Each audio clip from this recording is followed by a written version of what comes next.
Operation Haystack by Frank Herbert. It's hard to ferret out a gang of fanatics. It would obviously be even harder to spot a genetic line of dedicated men, but the problem Orne had was one step tougher than that. When the Investigation and Adjustment scout cruiser landed on Marek, it carried a man the doctors had no hope of saving. He was alive only because he was in a womb-like creche pod that had taken over most of his vital functions. The man's name was Louis Orne. He had been a blocky, heavy-muscled redhead with slightly off-center features and the hard flesh of a heavy planet native. Even in the placid repose of near death, there was something clownish in his appearance. His burnt, ungent-covered face looked made up for some bizarre show. Marek is the League capital, and the IA medical center there is probably the best in the galaxy. But it accepted the creche pod and Orne more as a curiosity than anything else.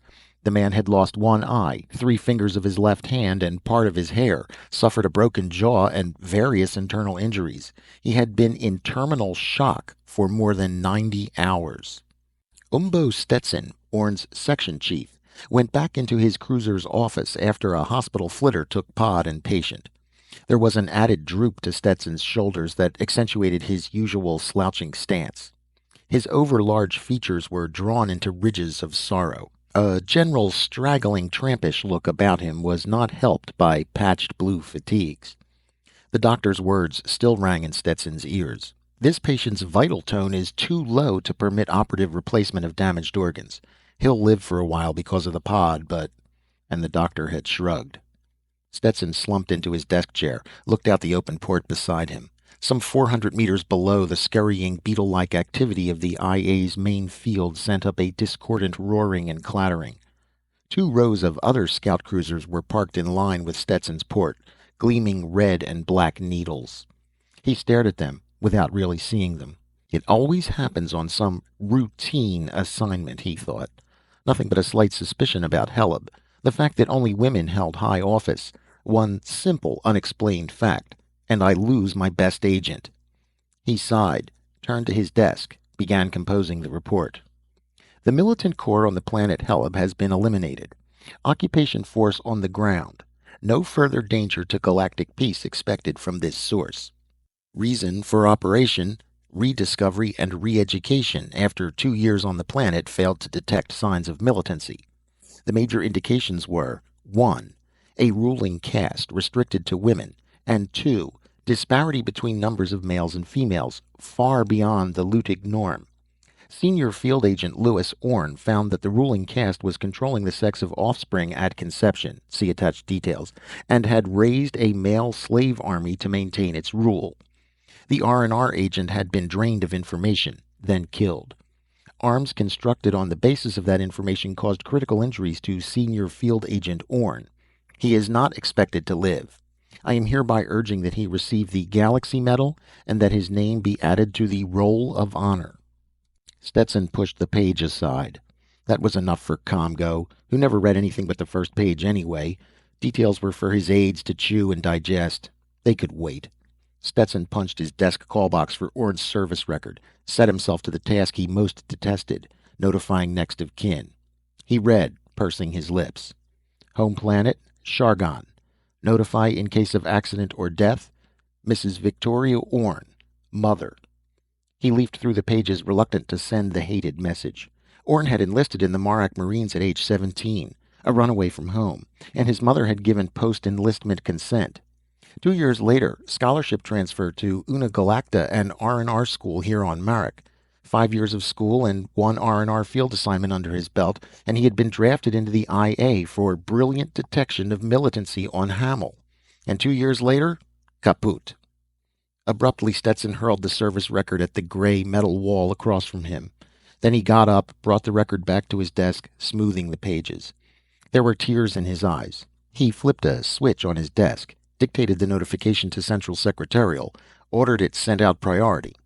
Then he went groundside and got drunk on Hokar brandy, Orne's favorite drink. The next morning there was a reply from Shargon. Louis Orne's mother, too ill to travel. Sisters being notified. Please ask Mrs. Ipscott Bouillon of Marek, wife of the High Commissioner, to take over for family. It was signed Madrina Orne Standish, sister. With some misgivings, Stetson called the residence of Ipscott Bouillon, leader of the majority party in the Marek Assembly. Mrs. Bouillon took the call, with blank screen. There was a sound of running water in the background. Stetson stared at the grayness swimming in his desk visor. He always disliked a blank screen. A baritone husk of a voice slid. "This is Polly Bouillon." Stetson introduced himself, relayed the Chargon message. "Victoria's boy? Dying? Here? Oh, the poor thing. And Madrina's back on Chargon? The election? Oh, yes, of course. I'll get right over to the hospital." Stetson signed off, broke the contact. The High Commissioner's wife yet, he thought. Then, because he had to do it, he walled off his sorrow, got to work. At the medical center, the oval creche containing Orne hung from ceiling hooks in a private room. There were humming sounds in the dim, watery greenness of the room, rhythmic chuggings, sighings. Occasionally a door opened, almost soundlessly, and a white-clad figure would check the graph tapes on the creche's meters. Orne was lingering. He became the major conversation piece at the interns' coffee breaks. "That agent who was hurt on Heleb, he's still with us. Man, they must build those guys different from the rest of us. Yeah, understand he's got only about 1/8 of his insides. Liver, kidneys, stomach, all gone. Lay you odds he doesn't last out the month. Look what old Sure Thing McTavish wants to bet on." On the morning of his 88th day in the creche, the day nurse came into Orne's room, lifted the inspection hood, looked down at him. The day nurse was tall, lean-faced professional who had learned to meet miracles and failures with equal lack of expression. However, this routine with the dying IA operative had lulled her into a state of psychological unpreparedness. Any day now, poor guy, she thought, and she gasped as he opened his sole remaining eye and said, "Did they clobber those dames on Heleb?" "Yes, sir," she blurted. They really did, sir." "Good." Orne closed his eye. His breathing deepened. The nurse rang frantically for the doctors. It had been an indeterminate period in a blank fog for Orne, then a time of pain, and the gradual realization that he was in a creche. Had to be. He could remember his sudden exposure on Heleb, the explosion, then nothing. Good old creche. It made him feel safe now, shielded from all danger. Orne began to show minute but steady signs of improvement. In another month, the doctors ventured an intestinal graft that gave him a new spurt of energy. 2 months later, they replaced missing eye and fingers, restored his scalp line, worked artistic surgery on his burn scars. 14 months, 11 days, 5 hours, and 2 minutes after he had been picked up as good as dead, Orne walked out of the hospital under his own power, accompanied by a strangely silent Umbo Stetson.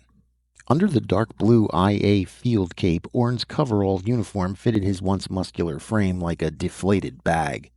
But the pixie light had returned to his eyes, even to the eye he had received from a nameless and long-dead donor. Except for the loss of weight, he looked to be the same Louis Orne. If he was different, beyond the spare parts, it was something he only suspected, something that made the idea twice born not a joke. Outside the hospital, clouds obscured Marek's green sun. It was mid-morning. A cold spring wind bent the pile lawn, tugged fitfully at the border plantings of exotic flowers around the hospital's landing pad. Orne paused on the steps above the pad, breathed deeply of the chill air. "Beautiful day," he said. Stetson reached out a hand to help Orne down the steps, hesitated, put the hand back in his pocket. Beneath the section chief's look of weary superciliousness, there was a note of anxiety. His big features were set in a frown. The drooping eyelids failed to conceal a sharp, measuring stare. Orne glanced at the sky to the southwest. The flitter ought to be here any minute. A gust of wind tugged at his cape. He staggered, caught his balance. "I feel good." "You look like something left over from a funeral," growled Stetson. "Sure, my funeral," said Orne. He grinned. "Anyway, I was getting tired of that walk-around type morgue. All my nurses were married." "I'd almost stake my life that I could trust you," muttered Stetson. Orne looked at him. No, Stet. Stake my life. I'm used to it."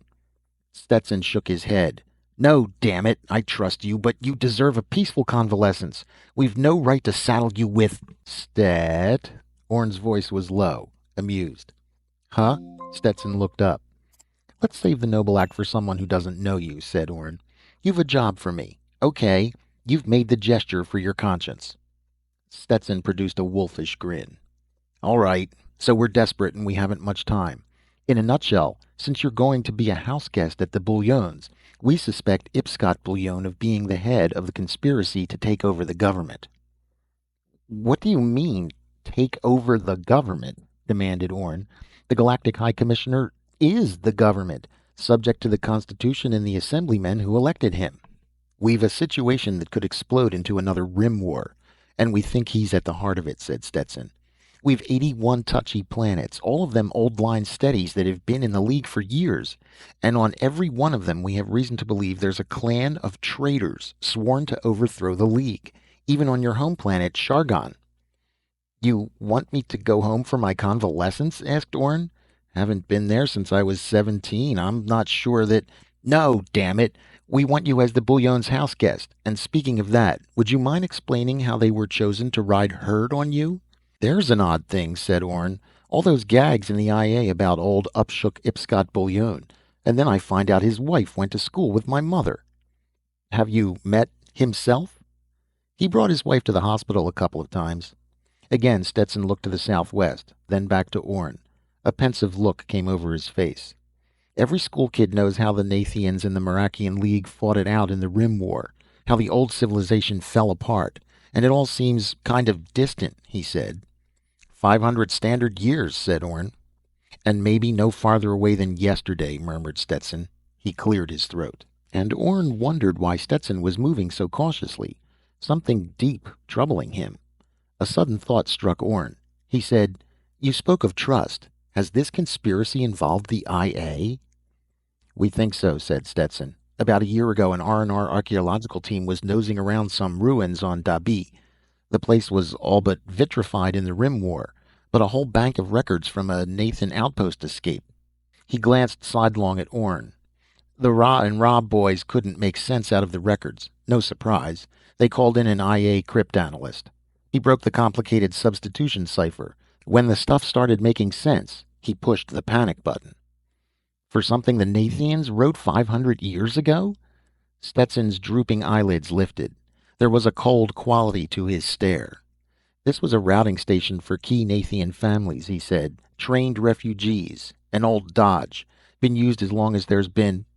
But 500 years, Stet? I don't care if it was 5,000 years, barked Stetson. We've intercepted some scraps since then that were written in the same code. The bland confidence of that. Wouldn't that gall you? He shook his head. And every scrap we've intercepted deals with the coming elections. But the election's only a couple of days off, protested Orn. Stetson glanced at his wrist chrono. 42 hours to be exact, he said. Some deadline. Any names in these old records? Asked Orn. Stetson nodded. Names of planets, yes. People, no. Some code names, but no cover names. Code name on Shargon was Winner. That ring any bells with you? Orn shook his head. No. What's the code name here? The Head, said Stetson. What good does that do us? They're sure to have changed those by now. They didn't change their communications code, said Orn. No, they didn't. We must have something on them, some leads, said Orn. He felt that Stetson was holding back something vital. Sure, said Stetson. We have history books. They say the Nathians were top drawer in political mechanics. We know for a fact they chose landing sites for their refugees with diabolical care. Each family was told to dig in, grow up with the adopted culture, develop the weak spots, build an underground, train their descendants to take over. They set out to bore from within, to make victory out of defeat. The Nathians were long on patience. They came originally from nomad stock on Nathia too. Their mythology calls them Arbs or Airbs. Go review your 7th grade history. You'll know almost as much as we do. Like looking for the traditional needle in the haystack, muttered Orn. How come you suspect High Commissioner Upshook? Stetson wet his lips with his tongue. One of the Bouillon's 7 daughters is currently at home, he said. Name's Diana, a field leader in the IA Women. One of the Nathian code messages we intercepted had her name and address. Who sent the message? Asked Orn. What was it all about? Stetson coughed. You know, Lou, we cross-check everything. This message was signed MOS. The only MOS that came out of the comparison was on a routine next of kin reply. We followed it down to the original copy, and the handwriting checked. Name of Madrina Orne Standish. Maddie? Orne froze, turned slowly to face Stetson. So that's what's troubling you. We know you haven't been home since you were 17, said Stetson. Your record with us is clean. The question is... Permit me, said Orne. The question is, will I turn in my own sister if it falls that way? Stetson remained silent, staring at him. Okay, said Orne. My job is seeing that we don't have another Rim War. Just answer me one question. How's Maddie mixed up in this? My family isn't one of these traitor clans. The whole thing is all tangled up with politics, said Stetson. We think it's because of her husband. Ah, the member for Chargon, said Orne. I've never met him. He looked to the southwest where a flitter was growing larger as it approached. Who's my cover contact? That mini transceiver we planted in your neck for the Ginod job, said Stetson. It's still there and functioning. Anything happens around you, we hear it. Orne touched the subvocal stud at his neck, moved his speaking muscles without opening his mouth. A surf hissing noise filled the matching transceiver in Stetson's neck. You pay attention while I'm making a play for this Diana Bouillon, you hear? Then you'll know how an expert works. Don't get so interested in your work that you forget why you're out there, growled Stetson. Mrs. Bouillon was a fat little mouse of a woman. She stood almost in the center of the guest room of her home, hands clasped across the paunch of a long, dull silver gown. She had demure gray eyes, grandmotherly gray hair combed straight back in a jeweled net, and that shocking baritone husk of a voice issuing from a small mouth. Her figure sloped out from several chins to a matronly bosom, then dropped straight like a barrel. The top of her head came just above Orne's dress epaulets. We want you to feel at home here, Lewis, she husked. You're to consider yourself one of the family. Orne looked around at the Bouillon guest room. Low-key furnishings with an old-fashioned select-a-call for change of decor. A polo window looked out onto an oval swimming pool, the glass muted to dark blue. It gave the outside a moonlight appearance. There was a contour bed against one wall, several built-ins, and a door partly open to reveal bathroom tiles. Everything traditional and comfortable. I already do feel at home, he said. You know, your house is very like our place on Chargon. I was surprised when I saw it from the air. Except for the setting, it looks almost identical. I guess your mother and I shared ideas when we were in school, said Polly. We were very close friends.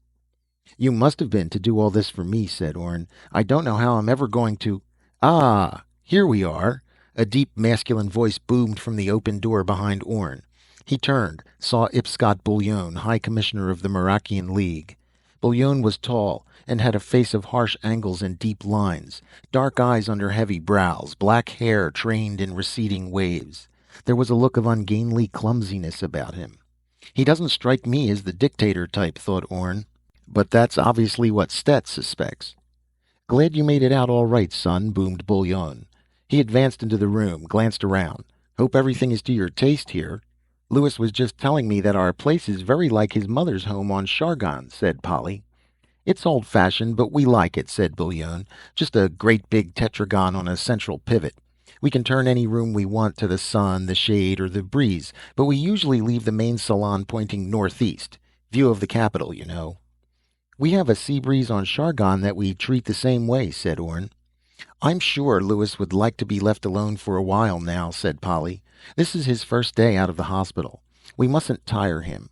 She crossed to the polo window, adjusted it to neutral gray, turned the select-a-call, and the room's color dominance shifted to green. There, that's more restful, she said. Now, if there's anything you need, you just ring the bell there by your bed. The Autobuttle will know where to find us. The Bouillons left, and Orne crossed to the window, looked out at the pool. The young woman hadn't come back. When the chauffeur-driven limousine flitter had dropped down to the house's landing pad, Orne had seen a parasol and a sun hat nodding to each other on the blue tiles beside the pool. The parasol had shielded Polly Bouillon. The sun hat had been worn by a shapely young woman in swimming tights who had rushed off into the house. She was no taller than Polly, but slender and with golden red hair caught under the sun hat in a swimmer's chignon. She was not beautiful, face too narrow with suggestions of Bullion's cragginess, and the eyes over large. But her mouth was full lipped, chin strong, and there had been an air of exquisite assurance about her. The total effect had been one of striking elegance, extremely feminine. Orne looked beyond the pool. Wooded hills and dimly on the horizon a broken line of mountains. The Bullions lived in expensive isolation. Around them stretched miles of wilderness, rugged with its planned neglect. Time to report in, he thought. Orne pressed the neck stud on his transceiver, got Stetson, told him what had happened to this point. "All right," said Stetson. "Go find the daughter. She fits the description of the gal you saw by the pool." "That's what I was hoping," said Orne. He changed into light blue fatigues, went to the door of his room, let himself out into the hall. A glance at his wrist chrono showed that it was shortly before noon. Time for a bit of scouting before they called lunch. He knew from his brief tour of the house and its similarity to the home of his childhood that the hall led into the main living salon. The public rooms and men's quarters were in the outside ring. Secluded family apartments and women's quarters occupied the inner section. Orne made his way to the salon. It was long, built around two sections of the tetragon, and with low divans beneath the view windows. The floor was thick pile rugs pushed one against another in a crazy patchwork of reds and browns. At the far end of the room, someone in blue fatigues like his own was bent over a stand of some sort. The figure straightened at the same time a tinkle of music filled the room. He recognized the red-gold hair of the young woman he had seen beside the pool. She was wielding two mallets to play a stringed instrument that lay on its side, supported by a carved wood stand. He moved up behind her, his footsteps muffled by the carpeting. The music had a curious rhythm that suggested figures dancing wildly around firelight. She struck a final chord, muted the strings. "That makes me homesick," said Orne. "Oh," she whirled, gasped, then smiled. "You startled me. I thought I was alone." "Sorry, I was enjoying the music." "I'm Diana Bullion," she said. "You're Mr. Orne." "Lou to all of the Bullion family, I hope," he said. "Of course, Lou." She gestured at the musical instrument. "This is very old. Most find its music, well, rather weird. It's been handed down for generations in my mother's family." "The Kythra," said Orne. "My sisters play it. Been a long time since I've heard one." "Oh, of course," she said. "Your mother's—" She stopped, looked confused. "I've got to get used to the fact that that we have a strange man around the house who isn't exactly strange." Orne grinned. In spite of the blue IA fatigues and a rather severe pulled-back hairdo, this was a handsome woman. He found himself liking her, and this caused him a feeling near self-loathing. She was a suspect. He couldn't afford to like her. But the Bullions were being so decent, taking him in like this, and how was their hospitality being repaid? By spying and prying. Yet his first loyalty belonged to the IA, to the peace it represented. He said rather lamely, "I hope you get over the feeling that I'm strange." "I'm already over it," she said. She linked arms with him, said, "If you feel up to it, I'll take you on the deluxe guided tour." By nightfall, Orne was in a state of confusion. He had found Diana fascinating, and yet the most comfortable woman to be around that he had ever met. She liked swimming, poloika, hunting, guitar, apples. She had a poo-poo attitude toward the older generation that she said she'd never before revealed to anyone. They had laughed like fools over utter nonsense. Orne went back to his room to change for dinner, stopped before the polo window. The quick darkness of these low latitudes had pulled an ebon blanket over the landscape. There was city glow off to the left, and an orange halo to the peaks where Marak's three moons would rise. "Am I falling in love with this woman?" he asked himself. He felt like calling Stetson, not to report, but just to talk the situation out. And this made him acutely aware that Stetson, or an aide, had heard everything said between them that afternoon. The autobuttle called dinner. Orne changed hurriedly into a fresh lounge uniform, found his way to the small salon across the house. The Bullions already were seated around an old-fashioned bubble slot table set with real candles, golden shardy service. Two of Marak's moons could be seen out the window, climbing swiftly over the peaks. "You turned the house," said Orne. "We like the moonrise," said Polly. "It seems more romantic, don't you think?" She glanced at Diana. Diana looked down at her plate. She was wearing a low-cut gown of fire mesh that set off her red hair. A single strand of Raynoch pearls gleamed at her throat. Orne sat down in the vacant seat opposite her. What a handsome woman, he thought. Polly, on Orne's right, looked younger and softer in a green stola gown that hazed her barrel contours. Bouillon, across from her, wore black lounging shorts and a knee-length Kubi jacket of golden pearl cloth. Everything about the people and setting reeked of wealth, power. For a moment, Orne saw that Stetson's suspicions could have basis in fact. Bouillon might go to any lengths to maintain this luxury. Orne's entrance had interrupted an argument between Polly and her husband. They welcomed him and went right on without inhibition. Rather than embarrassing him, this made him feel more at home, more accepted. "But I'm not running for office this time," said Bouillon patiently. "Why do we have to clutter up the evening with that many people just to—" "Our election night parties are traditional," said Polly.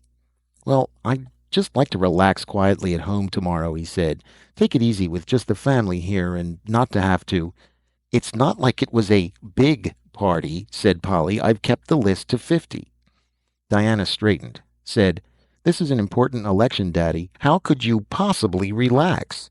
There's 73 seats in question, the whole balance. If things go wrong in just the Alkes sector, why, you could be sent back to the floor. You'd lose your job as... Why, someone else would take over as—" "Welcome to the job," said Bouillon. "It's a headache." He grinned at Orne.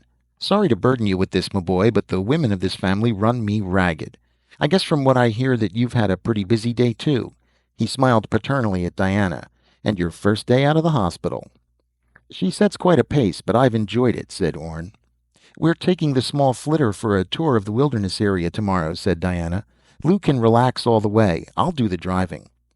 "Be sure you're back in plenty of time for the party," said Polly.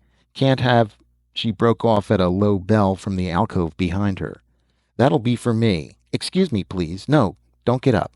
Orne bent to his dinner as it came out of the bubble slot beside his plate. Meat in exotic sauce, Cyric, champagne, Poloika au semil, more luxury. Presently Polly returned, resumed her seat. "Anything important?" asked Bouillon. "Only a cancellation for tomorrow night. Professor Wingard is ill." "I'd just as soon it was canceled down to the 4 of us," said Bouillon. Unless this is a pose, this doesn't sound like a man who wants to grab more power, thought Orne. "Scotty, you should take more pride in your office," snapped Polly. "You're an important man." "If it weren't for you, I'd be a nobody and prefer it," said Bouillon. He grinned at Orne. "I'm a political idiot compared to my wife. Never saw anyone who could call the turn like she does. Runs in her family. Her mother was the same way." Orne stared at him, fork raised from plate and motionless. A sudden idea had exploded in his mind. "You must know something of this life, Louis," said Bouillon. "Your father was member for Chargon once, wasn't he?" "Yes," murmured Orne, "but that was before I was born. He died in office." He shook his head, thought, "It couldn't be, but—" "Do you feel all right, Lou?" asked Diana. "You're suddenly so pale." "Just tired," said Orne. "Guess I'm not used to so much activity." "I've been a beast keeping you so busy today," she said. "Don't you stand on ceremony here, son," said Polly. She looked concerned. "You've been very sick, and we understand. If you're tired, you go right on into bed." Orne glanced around the table, met anxious attention in each face. He pushed his chair back, said, "Well, if you really don't mind." "Mind?" barked Polly. "You scoot along. Now." "See you in the morning, Lou," said Diana. He nodded, turned away, thinking, "What a handsome woman." As he started down the hall, he heard Bouillon say to Diana, "Di, perhaps you'd better not take that boy out tomorrow. After all, he is supposed to be here for a rest." Her answer was lost as Orne entered the hall, closed the door. In the privacy of his room, Orne pressed the transceiver stud at his neck. Said, "Stet?" A voice hissed in his ears. "This is Mr. Stetson's relief. Orne, isn't it?" "Yes. I want to check right away on those Nathian records the archaeologists found. Find out if Heleb was one of the planets they seeded." "Right. Hang on." There was a long silence. Then, "Lou, this is Stet. How come the question about Heleb? Was it on the Nathian list?" "Negative. Why'd you ask?" "Are you sure, Stet? It'd explain a lot of things." "It's not on the lists, but—" "Wait a minute." Silence. Then, Heleb was on the line of flight to Arugia, and Arugia was on the list. We've reason to doubt they put anyone down on Arugia if their ship ran into trouble. That's it, snapped Orn. Keep your voice down or talk subvocally, ordered Stetson. Now answer my question. What's up? Something so fantastic it frightens me, said Orn. Remember that the women who ruled Heleb bred female or male children by controlling the sex of their offspring at conception. The method was unique. In fact, our medics thought it was impossible until... You don't have to remind me of something we want buried and forgotten, interrupted Stetson. Too much chance for misuse of that formula. Yes, said Orn, but what if your Nathian underground is composed entirely of women bred the same way? What if the Heleb women were just a bunch who got out of hand because they'd lost contact with the main element? Holy moly, blurted Stetson. Do you have evidence? Nothing but a hunch, said Orn. Do you have a list of the guests who will be here for the election party tomorrow? We can get it. Why? Check for women who mastermind their husbands in politics. Let me know how many and who. Lou, that's not enough to... That's all I can give you for now, but I think I'll have more. Remember that... He hesitated, spacing his words as a new thought struck him. The Nathians were nomads.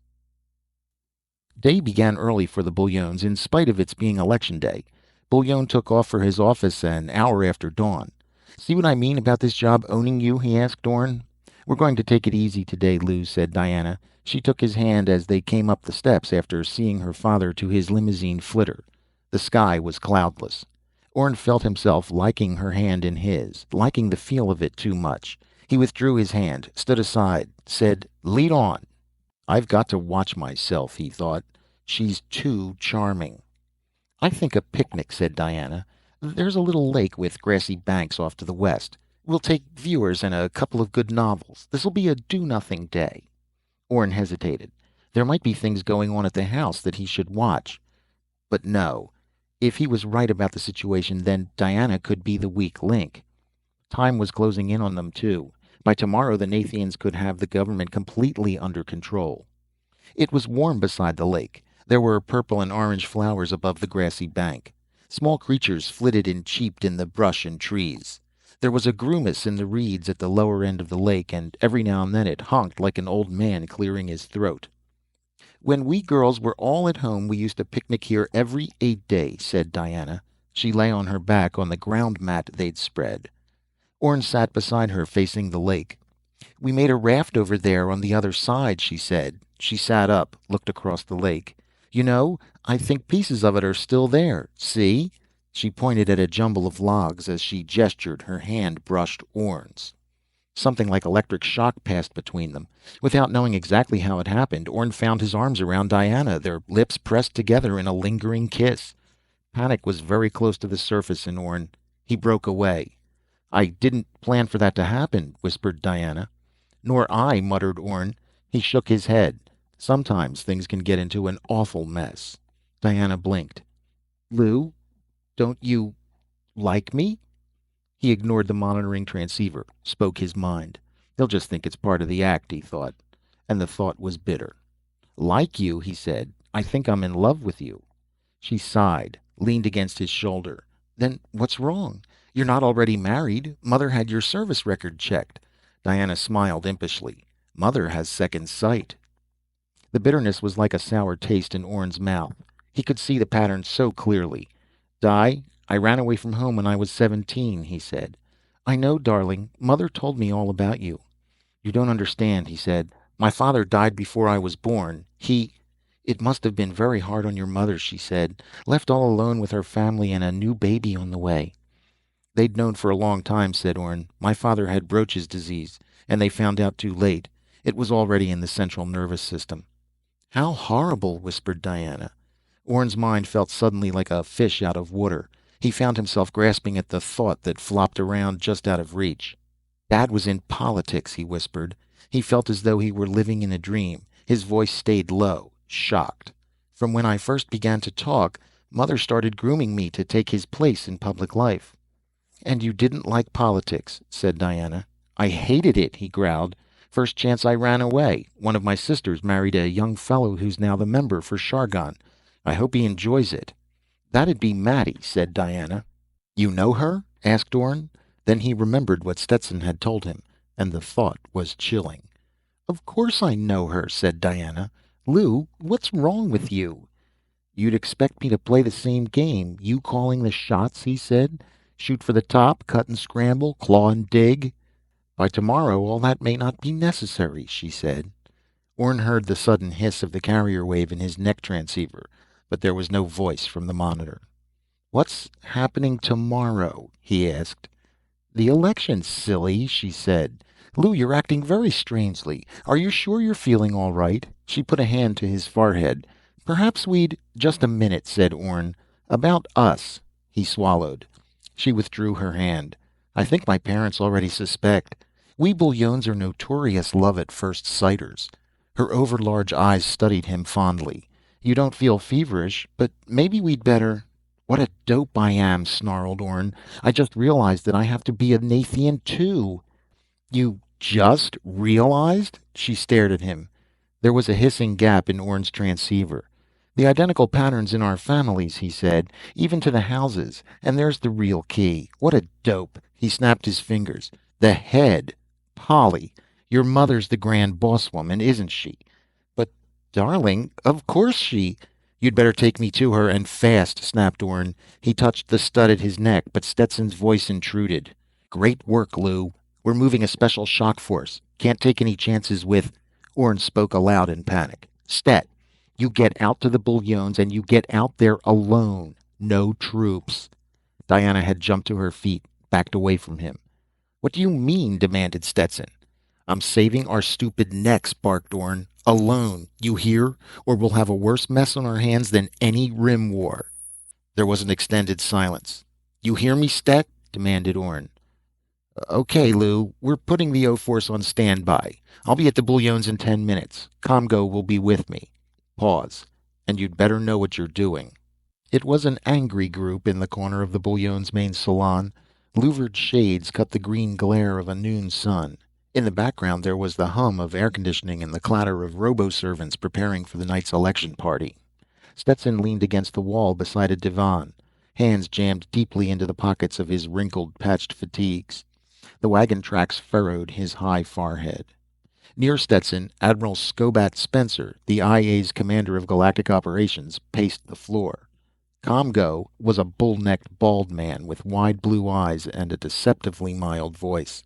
There was a caged animal look to his pacing. 3 steps out, 3 steps back. Polly Bouillon sat on the divan. Her mouth was pulled into a straight line. Her hands were clasped so tightly in her lap that the knuckles showed white. Diana stood beside her mother. Her fists were clenched at her sides. She shivered with fury. Her gaze remained fixed, glaring at Orne. Okay, so my stupidity set up this little meeting, snarled Orne. He stood about 5 paces in front of Polly, hands on hips. The Admiral pacing away at his right was beginning to wear on his nerves. But you'd better listen to what I have to say. He glanced at the Comgo. All of you. Admiral Spencer stopped pacing, glowered at Orne. I have yet to hear a good reason for not tearing this place apart, getting to the bottom of this situation. You traitor, Lewis, husked Polly. I'm inclined to agree with you, madam, said Spencer, only from a different point of view. He glanced at Stetson. Any word yet on Scotty Bouillon? They were going to call me the minute they found him, said Stetson. His voice sounded cautious, brooding.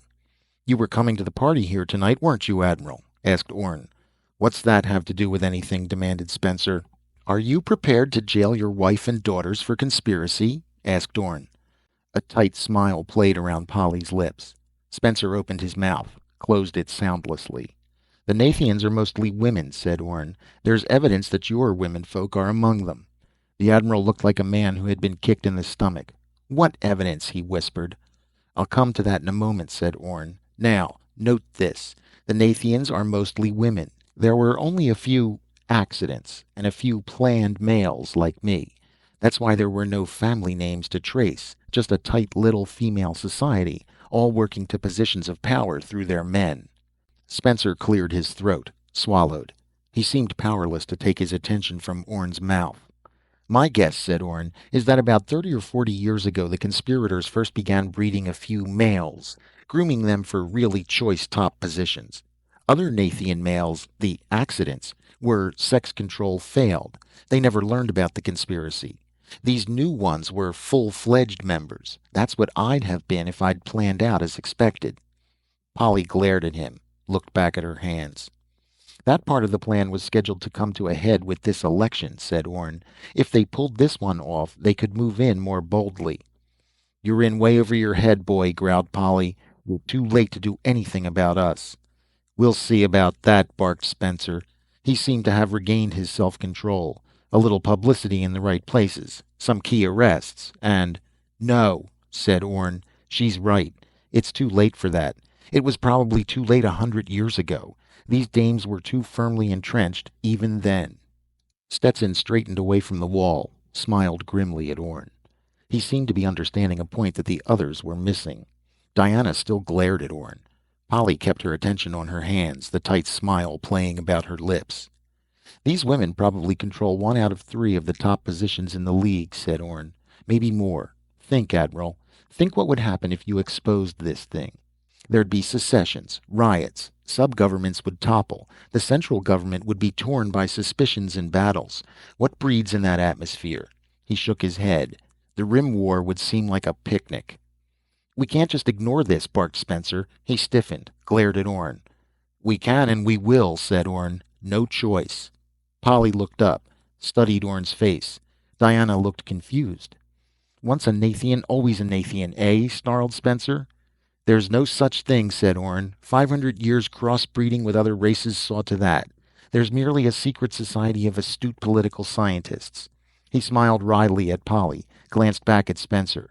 Think of your own wife, sir. In all honesty, would you be Comgo today if she hadn't guided your career?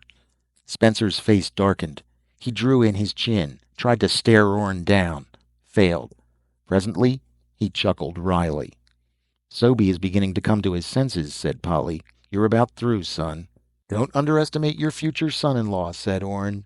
Ha! Barked Diana. I hate you, Louis Orne. You'll get over that, said Orne mildly. Ugh! Diana quivered with fury. My major point is this, said Orne. Government is a dubious glory. You pay for your power and wealth by balancing on the sharp edge of the blade. That great amorphous thing out there, the people, has turned and swallowed many governments. The only way you can stay in power is by giving good government. Otherwise, sooner or later, your turn comes. I can remember my mother making that point. It's one of the things that stuck with me. He frowned. My objection to politics is the compromises you have to make to get elected. Stetson moved out from the wall. It's pretty clear, he said, heads turned towards him. To stay in power, the Nathians had to give us a fairly good government. On the other hand, if we expose them, we give a bunch of political amateurs, every fanatic and power-hungry demagogue in the galaxy, just the weapon they need to sweep them into office. After that, chaos, said Orne.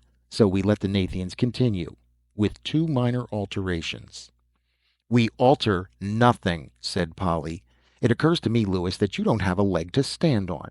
You have me, but you'll get nothing out of me. The rest of the organization can go on without me. You don't dare expose us. We hold the whip hand.